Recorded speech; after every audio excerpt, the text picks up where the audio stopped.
The GBA and PC versions of this game are different games entirely and will be getting their own reviews in the future.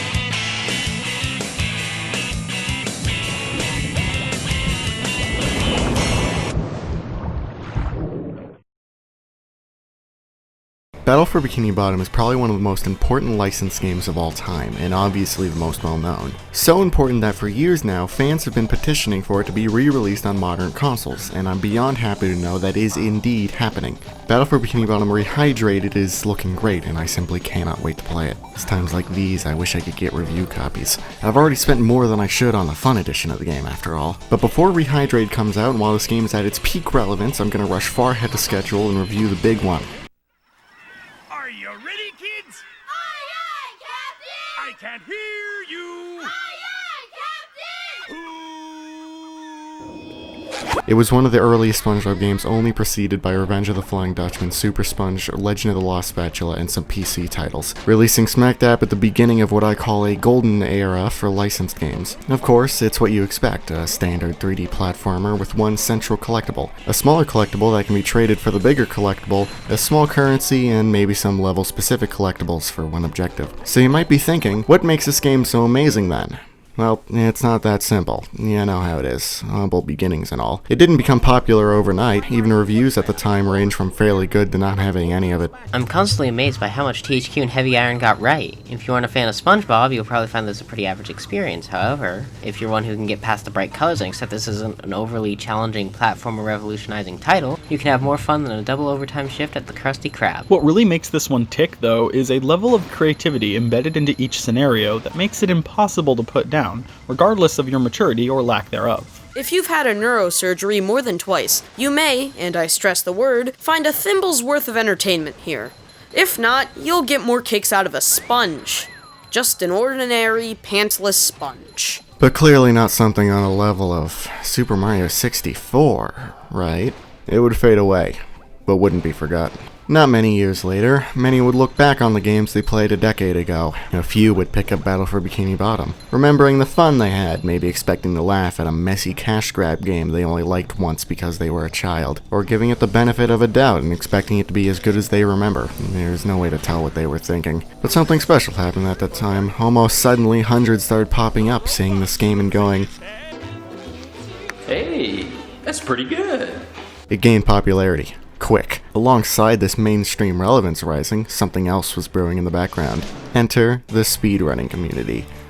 And that's all I'm gonna say about that, cause I am not the guy to compile the information of speedrunning. There's already a video out there much better than anything I could ever make chronicling the speedrunning history. I'm one lazy man. I don't have the resources and will to chronicle the history of this game. I've only really got my own history to go off of. There was never a time I didn't play this game in some form. From the moment I got my hands on it to this very day, it's always been a part of me. I remember how glad I was years later finding out that there were others out there who enjoyed this game just as much as I do, and of course with such popularity only one thing can follow: an endless barrage of requests, videos, and petitions to get the game released on modern consoles. Of course at this time the license for SpongeBob video games was in a precarious place, owned by Activision. And of course only two low-budget games came from them, both widely hated. Eventually Nordic Studios, after buying up many of the licenses sold after THQ went under, changed their name to THQ Nordic, sort of spiritually reviving the company. Of course they seemed like a silver lining, but it had yet to result in anything important. However, it would come one day people would realize the Activision games started being removed from digital stores. While this didn't mean anything concrete, this did signify that it may be possible that Activision may have lost lost the license to publish SpongeBob video games. We wouldn't hear anything more until March 21st, 2018, when THQ Nordic posted a press release confirming that they indeed have acquired the rights to Nickelodeon game publishing and that they would be bringing games of these franchises to modern consoles. Things would go quiet. Rumors, of course, started making the rounds of a Nicktoons racing game.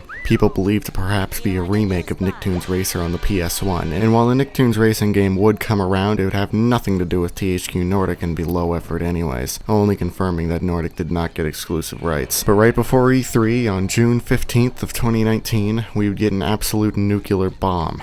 Product not yet rated.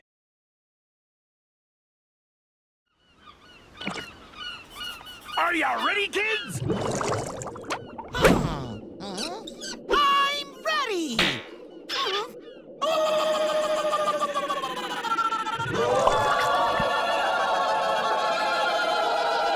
It was finally happening. So many years later, we got what we had been petitioning for years ago. And here we are, just a few days away. Hard to believe it's real. Of course, there's some who love it, and others who believe it fails to capture what made the original good. But I myself, regardless of the final quality, am beyond happy seeing this in front of me. The original will always be important to me, and as such, I wish to go back and play the original for yet another time. The game is, as I said before, a very simple 3D collectathon platformer. Of course, it has a story set up. Plankton, in yet another scheme to steal the Krabby Patty secret formula, creates the Duplicatotron 3000, a machine designed to mass-produce robots. Of course, for plot reasons, Plankton had both installed an obey switch and had left it set to not obey. He gets thrown out of his own lab with it completely taken over by his own robot creations. We cut over to Conch Street, where SpongeBob and Patrick are playing robots and racehorses. Of course, SpongeBob wishes it had a more real element to it, which leads to Patrick bringing up My magic wishing shell. in which he plans to use to bring the robots to life. However, when SpongeBob wakes up next morning, he finds his house in shambles. He learns that the entire town is being terrorized by robots. And of course, with the events of the prior night, he believes that he is the cause of this mess and vows to fix it. And then the game sends you on your way. The pineapple acting as a tutorial stage, introducing all the beginning mechanics and collectibles. Starting from the bottom is shiny objects, a sort of currency that a note left by Mr. Krabs tells you about. They're used to pay toll clams to access parts of levels as well as guide the player through them, and pay crabs for our next collectible, golden spatulas. These are the main collectibles. Big progression gates are present throughout the game, and these are required to open them with every level having 8 of them, including the hub world. But to help you out is socks, which Patrick have lost and scattered around the world with 80 in total. You can trade in 10 for 1 golden spatula. Here's a golden back scratcher. Spatula.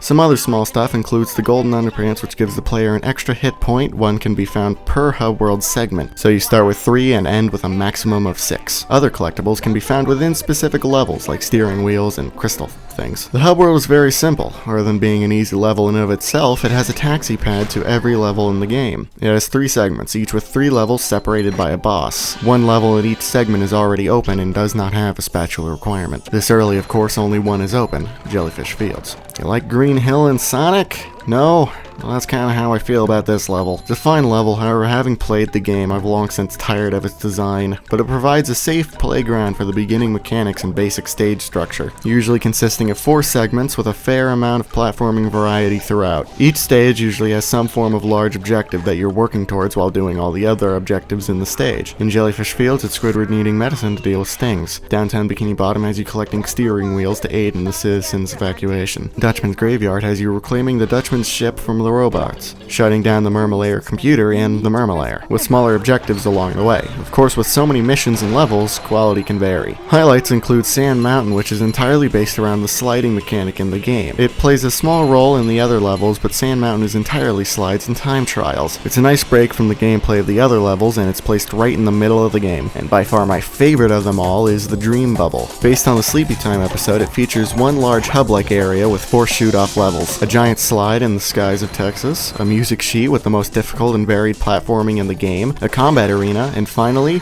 nothing.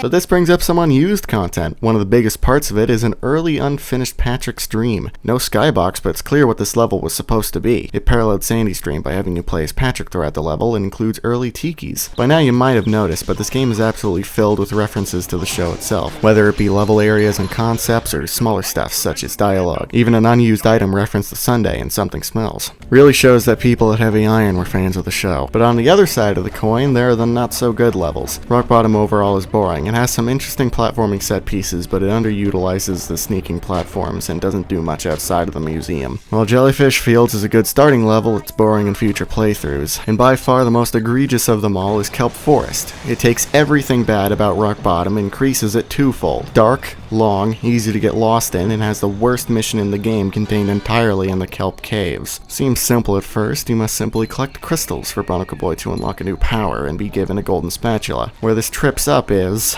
this entire segment of the level is dedicated to this. It's the only objective in the game that requires constant switching between two characters. Switching between the two requires you to return to a particular area, meaning you constantly have to backtrack in order to progress. There's another mission where you must move stone tikis onto pressure switches to continue. While two of them are easy enough, there's a particular one that requires a large jump. Of course, there's a switch somewhere in this level to cause a platform to appear, better bridging the gap between the tiki and the base area. However, you're not very likely to find this button, and more likely will attempt to make the jump without it. And while it is possible, it requires a fair amount of skill. I'm easily able to do it now, but some may find this unreasonable. Kelp Vines is the final and most difficult slide area in the game, pushing the slide control to its limits, almost too far. It's difficult to stay on the slide with the wide turning and jumps that are just a bit too high. And infamous is the Murmalair Ballroom. It's the only mission in the game like this, relying on the physics of the ball on this track. I'm easily able to complete it now, but as a child I shared the sentiment of many, that this ballroom is near impossible, require quick timing, accuracy, and familiarization with how the ball's physics work. Many people have much trouble with the ballroom.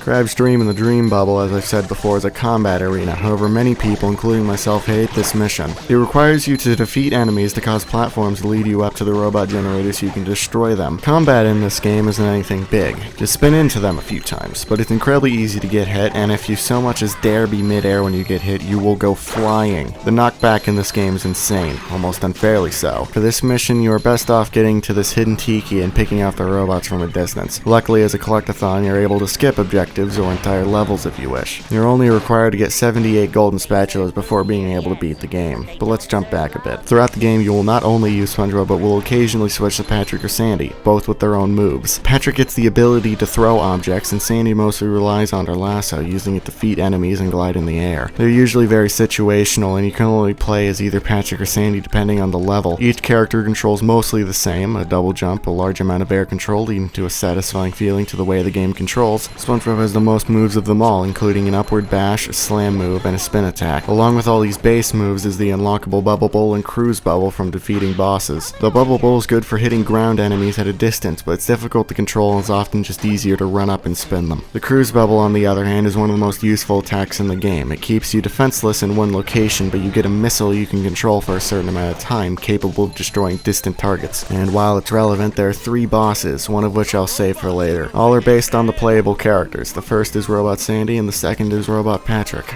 The main issue with these bosses stem from their lengths. They are all 3 phases long, using the usual dodging period, followed by a short attack period where you get 1 hit in. Each phase builds off the last, with the dodging period being longer with new moves added each time. I despise these type of bosses, as keeping the player waiting for their chance to attack can end up boring more than not. And these certainly aren't an exception. Luckily, it's not the worst example, and they end up being rather harmless. But while we're on the robots, let's mention all the smaller ones. Throughout the game, they're constantly introducing new robot types with interesting properties, moves, and methods of defeat. While there are other mini-bosses such as King Jellyfish, Prawn, and the Flying Dutchman, who all follow similarly with the main robot bosses but are shorter in length. But even lower than all of this is the Tiki. It comes in many forms: regular, thunder, flying, shy, and stone. Each has unique properties. The regular Tiki is smashable by anything. Thunder explodes, destroying the other Tikis around it. Flying Tikis are regular but flying. Shy can be destroyed either by distance or by sneaking, which only SpongeBob can do, and stone can only be destroyed by very few certain moves and thunder tikis. There's this one tiki in the Flying Dutchman's graveyard that when destroyed sticks around a bit but stops moving and loses its collision.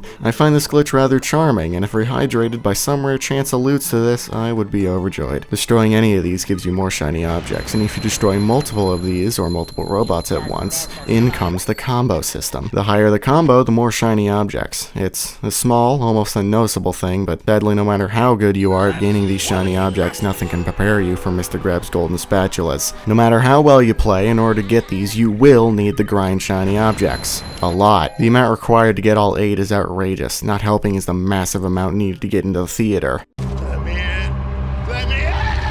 Basically everything in this game is too expensive, making 100%ing of the game worse than it needs to be. But despite all these roadblocks and whatnot, there's one thing that manages to stay possible. Sequence breaking. I've mentioned the importance of speedrunning to this game in the past. I've once even tried out speedrunning the game myself, but never did I finish the route though. But on repeat playthroughs or even your first time, I recommend beyond anything is use the moves available to you to exploit this game in any way you can find. Learn how to do Goo Lagoon backwards, skip bosses, platform up some weird collision, mess around for hours with the Hans glitch, use the insane knockback to skip entire sections. The game is most fun when you're finding small ways around it, and I recommend anybody to mess around a bit and see what they can do to exploit the moveset they are given. But of course, once you have 75, or if you're a completionist, 98 spatulas, it's time to face off against the boss. By this point in the game, all characters have pretty much confirmed that Plankton was the one behind the robot outbreak. Plankton attempts to take control back, but instead of control returning to him, it goes to a robot Plankton that had been made. Now it's time for you to face off against what the fans have dubbed SpongeBob Steel Pants. He's by far my favorite boss of the bunch, having one of my favorite music tracks in the game with a simple quick pattern where you simply need to hit the weak points on the robot. Once you've done that, this is the only boss with a large second phase where you must go inside the robot and neutralize its brain with the robot Plankton attempting to stop you. It focuses mainly on combat, having you go through destroying these nerves, which use all of your moves for one last time before the fight is over. If you've gotten 100%, you're rewarded with a cutscene, and pretty much nothing else. Not really worth it, but the game itself is easy and fun enough that it might be worth 100%ing anyway. With only 100 spatulas in the game, it comes out to a nice 1% per spatula. Not counted in the percent is the museum, and while it's not really worth grinding the shiny objects to get in there is some interesting concept art in here, like this robot Squidward, which doesn't appear in the final game, or this robot.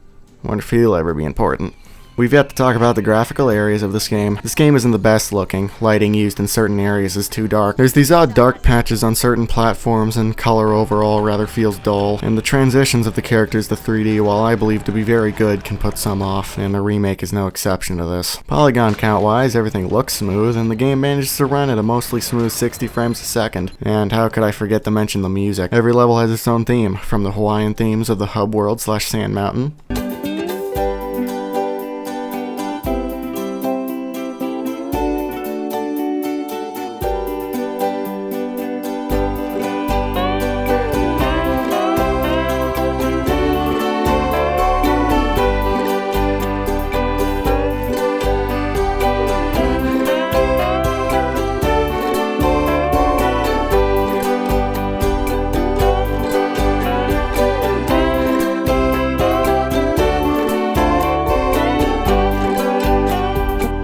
happy-go-lucky theming of Jellyfish Fields,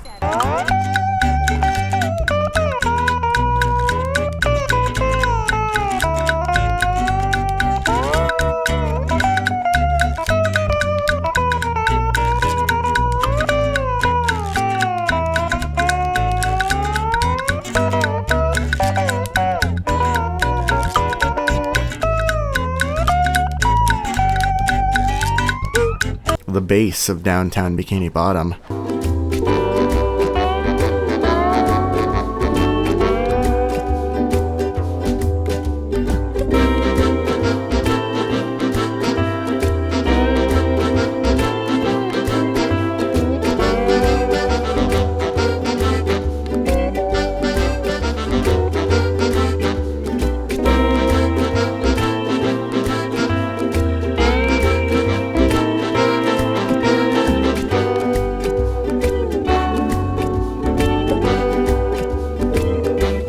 Just plain perfect theming of the Mermalair.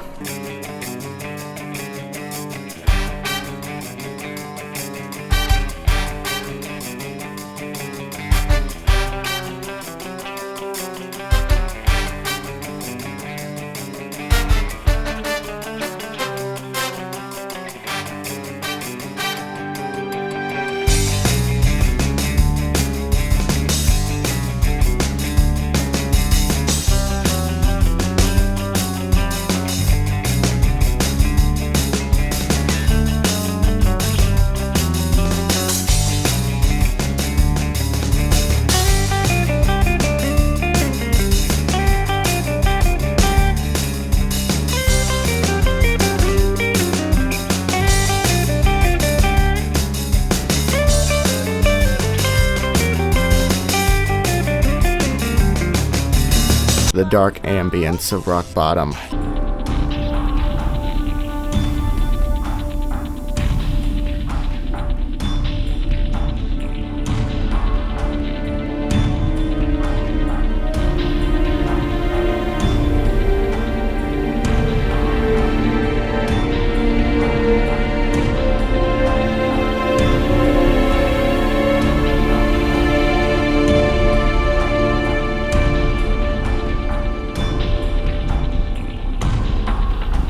Dream Bubble has at what first appears to be the battle arena theme, but quickly evolves into its own surreal theme.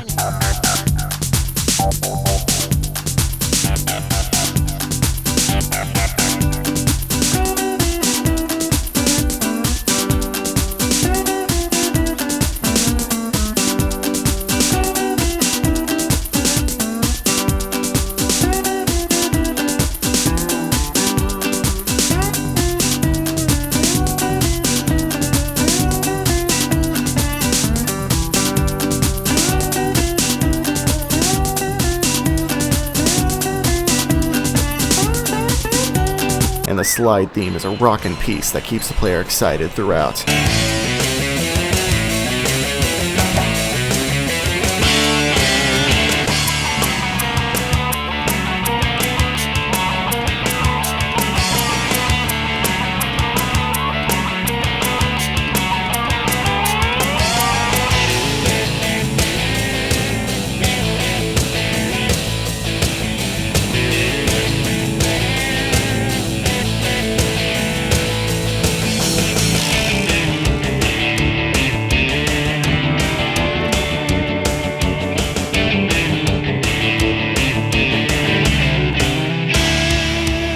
Here's some more examples.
Before we finish up, I want to give a short list of version differences. The GameCube and PS2 versions are mostly similar, giving the Xbox version the most out of any. Starting off is the loading times for each console being different, with PS2 being the slowest and Xbox being the fastest.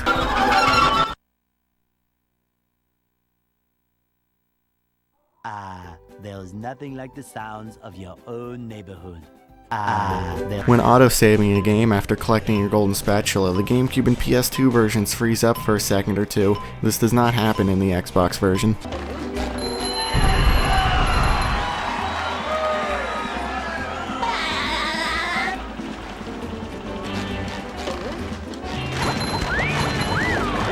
Frame rate consistency also differs between each version in the same way as the loading times do, with PS2 being the weakest and Xbox being the strongest. But other than these small differences, the PS2 and GameCube versions are the same, and both of them will give you a completely competent and worthwhile experience. But where it's really at is the Xbox version, which being the most powerful console of that generation has many things added. Bloom is added to the visuals. Not the forks! Of course I'll help!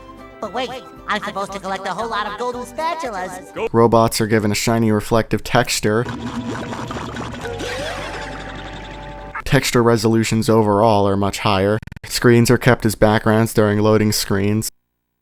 And the little window for save files is animated to show the whole fly-through rather than just a picture. Absorbent and yellow and porous is here. If not every nonsense be something you wish. and for some reason the final boss's weak point is sideways. If you want the definitive Battle for Bikini Bottom experience, the Xbox is where it's at, but no version of this game will give you a bad experience. And as a special mention to playing the Xbox version on Xbox 360, it's being output through HDMI. It's better looking than you'd be able to get out of the original Xbox. However, as it's being emulated, frame rate may not be accurate, and it's riddled with all kinds of visual glitches. It's not a bad way to play the game at all, but it's not a perfect emulation. A perfectly reasonable way to play it if you don't have an original Xbox. I think I've said everything I want to say on the subject of this game, and while it may not be my favorite licensed game, I can see why it's so many others' favorites, and I can say for sure that I can recommend this game to anybody looking for a 3D platformer or a fan of the show. I'm the Shovelware Extraordinaire, and this was the most important licensed game.